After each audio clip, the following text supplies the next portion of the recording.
internet is one of the fastest growing areas of technical infrastructure development. Over the past decades, the growth of the internet and its use afforded everyone a world that contains just about anything one is searching for, from business, industry, government, to not-for-profit organizations. With the advent of these advancements in information accessibility and applications come an exponentially growing disadvantage cybercrime. Cybersecurity has risen to become a national concern, as threats concerning it now need to be taken more seriously. In Nigeria, several internet-assisted crimes known as cybercrimes are committed daily in various forms, such as fraudulent electronic and mails, pornography, identity theft, hacking, cyber harassment, spamming, automated teller machine spoofing, piracy, and phishing. On this episode of Nigeria Today, we will be looking at reasons for cybercrimes, methods of stepping up cybersecurity, and recommendations that would help in checking the increasing rate of cybercrimes in Nigeria. Thanks for joining us. I am your carrier, Clinton. Welcome.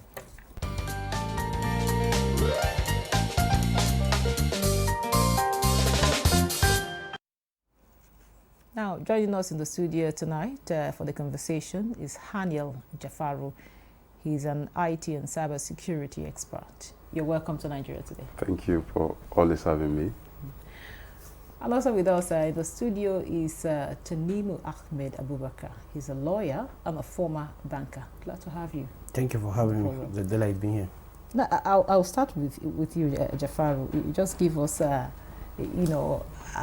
some of the major cyber threats that Nigeria has been faced. Now, first of all, you just give us an overview of what cyber crimes are. Because we're kind of a little bit limited in terms of the explanation. Okay, so cybercrimes are generally crimes that are committed with the help of electronic devices. So the device can become the tool, and it can also become the target. So most cybercrimes usually operate mostly online, and some persons will consider it to be known as internet crimes, but not all internet crimes. All internet crimes are cybercrime, and so internet crime is just a portion or a dimension of cybercrime. There are other crimes, like you've asked. So we have a crime known as ransomware, which is a crime that tends to, it works in form of kidnapping. It kidnaps your data. Your data, you would have your data on your system, but you can't have access to them because the data has been encrypted. That's one. We have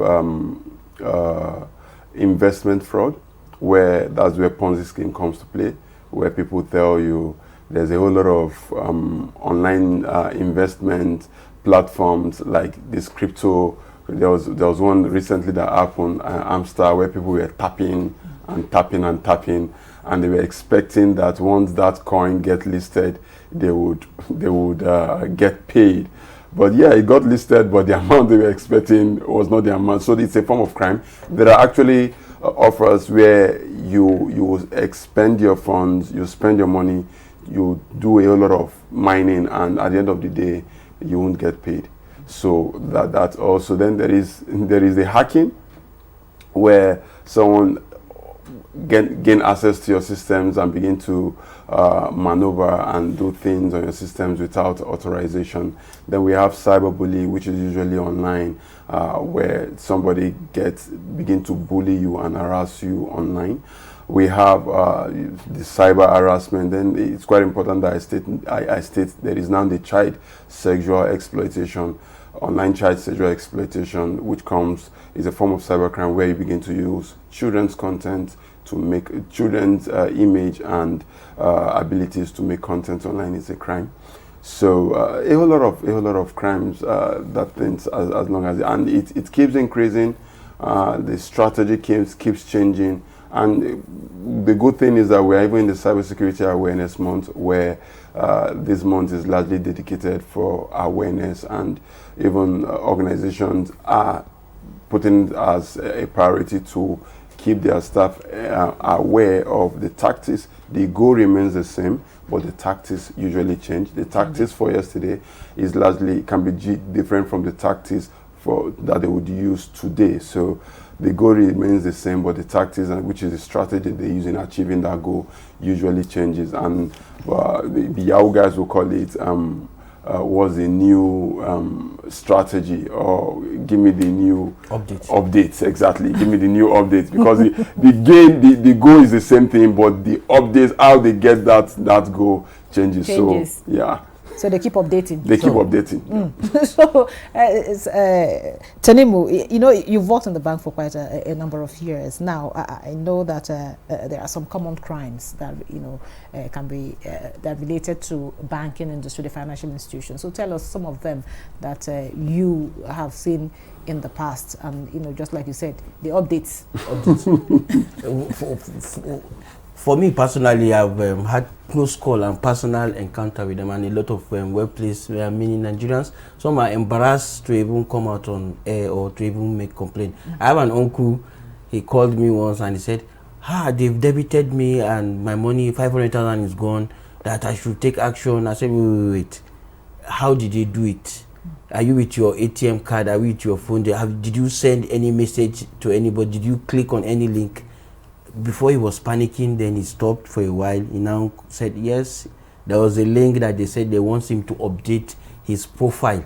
And the moment he clicked on it, the next thing, he's just seeing point of sale and transaction emanating from his account. He is not the one doing it, but because he has clicked on that link on his phone, they were able to have access into his account. We see this on a daily basis. You receive a phone call, somebody is telling you, you are from so bank, they want you to update your record, so you should send in your profile, you should send in your data on your ATM card, and once you submit to it, you are done. Your monies will be taken. And when you see people complaining that banks are deducting money from their account with the connivance of them, I will assure you, majority of from the investigations that I've personally seen and witnessed, you discover that in one way or the other, the integrity of their details have been compromised, either through email, either through phone. So I will advise Nigerians, as a matter of fact, no bank has the time to call you to tell you that you should come and update your record through online.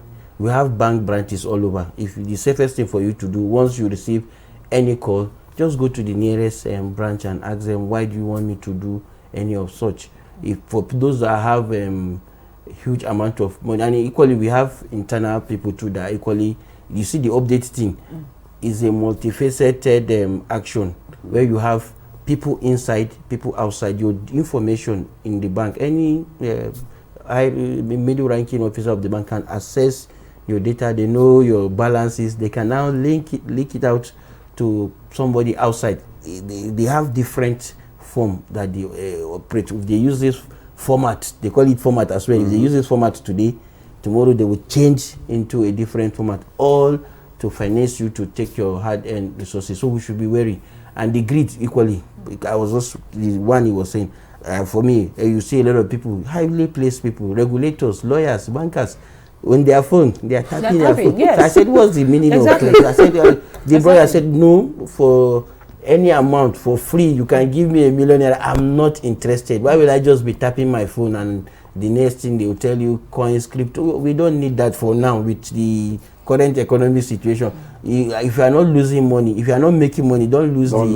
Don't lose time. Don't lose the one that you have. Disappointed though, after the tapping and at the end of the day. Yeah, it was. So Jafaru, how do we know that how can one deduce that he or she is about to fall victim, or how can you avoid falling victim? There are strategies that they use. One of it is urgency. They want you to do something. They put a time frame to it. That's one. And they said, if you don't do this thing before this particular time frame, you will lose out of a particular opportunity. So when they have put a time frame to it and they want you to work within that time frame, it should be a red flag. Then another thing is that there are times where if they send you an email, there are things you want to look out for in that email.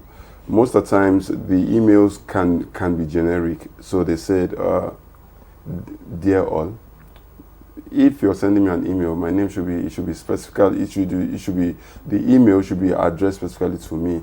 So instead of making it a generic email, dear all, hello, without having to state who you are addressing that email to, because what they did is that they sent a mass phishing email, and because they don't have the name of everybody, they will just generalize it, and that should cause you to, that should be a red flag. Another thing that they usually do is, if it's an organization that is well trained, they always look out for grammatical errors before they send any email. So all these guys are usually not well trained.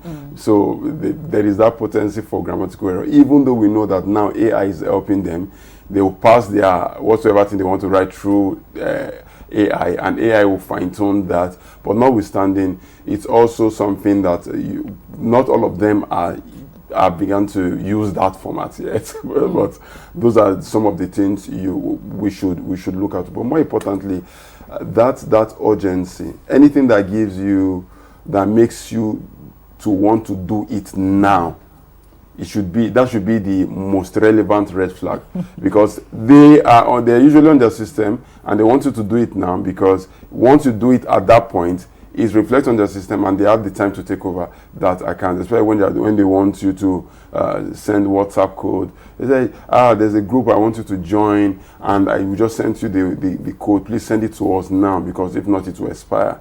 Yeah, it will expire truly, because they need you to do it at that point, and they're with their system. So once you send them the code, they take over your WhatsApp account. And once they take over your WhatsApp account, because they're using a system, if you're using a phone, it would have been different. But because you're using a system, you can knock them out of the account, but you can't knock them out of your groups, because that's the challenge. So if you uninstall and reinstall, you take over your account back from them. But all the groups that you belong to, they still have access to them. So they can begin to contact members in that group and solicit for funds. And usually they use all these applications where you don't need to put in, the KYC is not strong, so there is no, the names they are using are fake. The phone numbers, they are real, but they probably bought the numbers from all those, from that's another challenge from telecoms end, because the phone numbers are supposed to be linked to your they are supposed to be registered and linked to your NIN, but if you find out that one NIN is having like 100 phone numbers, and the guy just intentionally registers them to sell it to those guys, and all the details they are using in that transaction are practically cannot be linked to them. And because the KYC is small, is not strong, they can't do more than 50,000. I think recently I heard that they've increased it to like 80,000, so they can't do more than 80,000 naira transactions. So they asked this guy to send 80,000, this guy to send, so if they send like 20 persons and 5 decide to send 80,000, that's 400,000 in a day. I don't think this economy we give room for that. Tell somebody to send you 80,000. Do you know your person? People do. They do. People do. You can send me using your profile. The thing is that it is assumed that you're communicating with the person that owns in distress usually. Yeah, because they come in distress. I'm in a fix. Please, can you please send me 50,000 naira? I'm in a fix. Please, can you please send me 100,000 naira? So you look at it and say, okay, if this person is sending me this request, and that means it's probably you from your end, from your standpoint, you want to help, not knowing that you're actually discussing with somebody that is not the owner of that account. Well, you can call the person. Now there are three strategies to it. Once you've been able to identify, the next thing you want to do is to verify the request. Then after verifying, verification is not the last state. Verification is most persons verify and end, because AI can help you, can mask that verification. So you want to call the person, and you want to call the person on WhatsApp, and there are different tools that can make the person's voice look like AI tools that can help the person mask his voice. So it should not just end with verification. You should go to the end of validating. Validating is leaving the person that you're supposed to send the money to and contacting someone close to the person to ensure that it is the same person. Okay. So it is identification, verification, then the last phase is validation. Okay, this is still Nigeria Today. We'll take a short break now and listen to some people on this issue of cybercrimes in Nigeria, as put together by Leka Opanachiarua. Don't go away.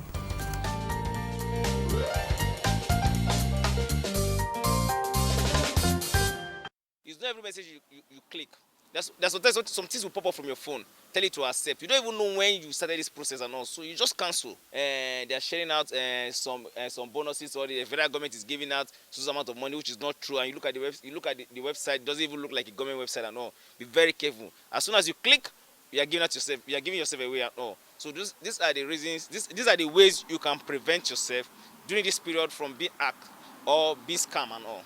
A lot of people want to get what they probably didn't earn. So that's where it starts from. Somebody sends you a message and is telling you are going to get refund for all the airtime charges you have been getting. That's, you know, it's not possible. So if you don't have greed in your mind, you wouldn't even fall for it. So you suspect it. As much as you didn't put any effort into playing any game, suspect everything until you prove that it is true or false. Stop clicking anything, whatever they're advertising, anything. Don't even go there. That's for me. That's how to stop yourself from preventing yourself from all these hackers. Don't even go to their site. Don't even click on the website they're advertising. Don't even click. Don't even go there at all. We have an IT service provider that provides training on what to look for and alerts us to different types of scams as they occur. So we actually do okay in that regard.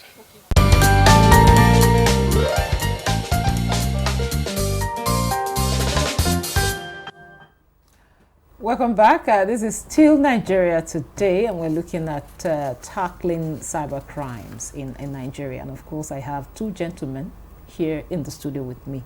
Now, Tanimu, you had the reaction of the people there. While they were talking, I was wondering, we have laws. Government of laws. So many laws. We have so many laws. So how effective are these laws? The effectiveness of the laws will focus on, you look at it in terms of implementation. How have we fared in terms of its implementation? We have the Cyber Crime Prevention and Protection Act 2015 as amended, 2024. We have various laws, the criminal law, criminal code, the Anti-Money Laundering Act, various laws. It stipulates different punishment. All these categories of crimes, phishing, hacking, cyberbullying, cyber stalking, all have its attendance and punishment, ranging from maximum of 5 years to 7 million naira fine or boot. But you see, if you look at the volume, if you go to EFCC, this is one of the areas they are focusing on. But the volume, a lot due to the economic downturn, a lot of youth, they rather engage in, they call it in the local parlance, yahoo yahoo. A lot of people are into it. You have the takers, the pickers, you have people giving accounts. So this is an existential problem whereby so many people, they get rich quick syndrome, and because of the moral decadence, the failure in our value system. You see a young man that is in secondary school and an undergraduate using a brand new car. Where did he get the money from? In the EFCC Act, they are empowered to question the source. We should not say, people will say, why are they not questioning your source of poverty? Poverty can be a choice. But when you now have unexplained wealth, when we know you are not working and you are using an expensive car, you are living in Maitama in choice area. So we should now be checking the effectiveness of our laws. The laws are there. We've never been having any shortfall in terms of law, but the implementation, how many arrests will be made, how many people will be prosecuted, what is the societal value? Gone are the days where Yahoo boys are treated with this day. Now they are being celebrated. They are being given award. Some of them even have chieftaincy titles. Some of them, and to shock you, some of them move with security. I mean, I've seen it live. Where you have a Yahoo boy having 5 policemen guiding him with guns. So you now be asking yourself, is everything right with the country? If the criminals that we all know, and then if you now look at in terms of the arrest, the various security agents are trying, but what they are, the effort they are achieving is just a chiku. Of course, they are not guilty until proven guilty. So that is why. Not really. You see, we should not be only focusing about sanctioning. They should do more in terms of preventing it from occurring. Oh, okay. We should be more proactive in our approach. Thank you, Tanimu. Now, Jafaru, how can these cyber criminals be tracked down and prosecuted? Okay, so one of the major challenges with cybercrime is the concept of attribution. Attribution is a concept in cybercrime whereby you are able to ascertain who you can know where a particular attack is coming from, but you would not be able to ascertain who is behind the attack. So you can know, let's say an attack is coming from a particular location, Kubwa, Jabi. You can even trace it to the house. But what if you get to the house now and you see like 70 persons in the house? Will they arrest the whole 70 persons? That's a huge challenge. Then there's also another challenge whereby an IP address, which is the major source where our investigators use in tracking these criminals. In Nigeria, an IP address is largely shared by a minimum of 50,000 persons. So if an IP address is used to track a particular attack or a criminal, and you bring the IP address to this part of the world, how do you ascertain who among the 50,000 persons carried out the crime? So so those are some of the challenges that investigators are encountering. However, there is the IP version 6, which is a new form of IP addresses which was recently launched, and a bulk portion has been allocated to Nigeria. The reason why we had shortage of IP address was because the block allocated to Nigerians, to Nigerian telecoms and ISPs are not much. So they had to do a system within to ensure that more persons gain access to the internet by sharing one IP with thousands of persons. But now, the IP version 6 can accommodate more persons, so you have streamlined the numbers of persons that would share an IP, a particular IP address, and which is a good thing. So, but beyond that, like he has said, prevention is largely better than cure, and if one is able to prevent some of these things, it can go a long way. And from the standpoint of physical security professionals, they will call it there is the kinetic and the non-kinetic approach. Yes, so we should look at, if you go to, there are academic for these guys called Yahoo Yahoo. There's now like a school, just the way you go and you learn. They've designed a curriculum where people are trained in line with this. HK. Yeah, HK. So parents buy laptops for their children, fortify their children and tell their children, okay, go and enroll, pay for their children to be enrolled in this. The fortification is through Otumoko Jazz, through spiritual means. Yes. So then after which these kids will go and learn a structured way on how, and they grow in ranks. Yeah, they grow in ranks. There are those, like I said, there are those that are the pickers. There are those that you will go to a room and you see like 15 boys. They are all with laptops. That's the least rank.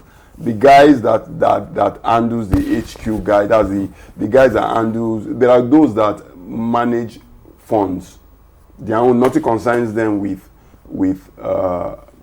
who bring the fund. They just provide accounts, and the account is where the fund gets to, and they know how to disburse the funds. Okay. Jafaru, let me allow Tanimu, add his voice to this. Tanimu, we've talked so much about what you even said parents are now encouraging their children. Now, what role can the educational institutions play in creating awareness, and building a culture of cybersecurity in Nigeria?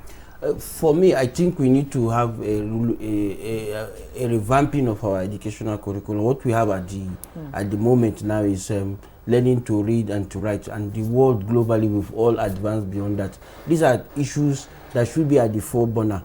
A lot of kids, apart from those that are in private school, they are not being tutored properly in these regards, and those in the other part of the divide, they are the ones now readily available candidates for the various HK, the home where they train them informally on how to engage in cybercrime. So the government now need to have a Marshall Plan on revamping our educational curriculum so that cyber security and cyber education, computer-based literacy should be a focal point. We need to do more because the consequences, if we fail to, will be devastating on the country as a whole. Thank you so much. Well, this is where we will wrap up today's episode of Nigeria Today. Very big thank you to Hani Jafaru, IT and cyber security expert. Thank you so much for your time. Thank you. Always for having me. And also Tanimu Ahmed Abubakar, a lawyer and a former banker. Thank you so much for your time and your contribution. And thank you for being part of the program. I am Ikeria Clinton. Goodbye.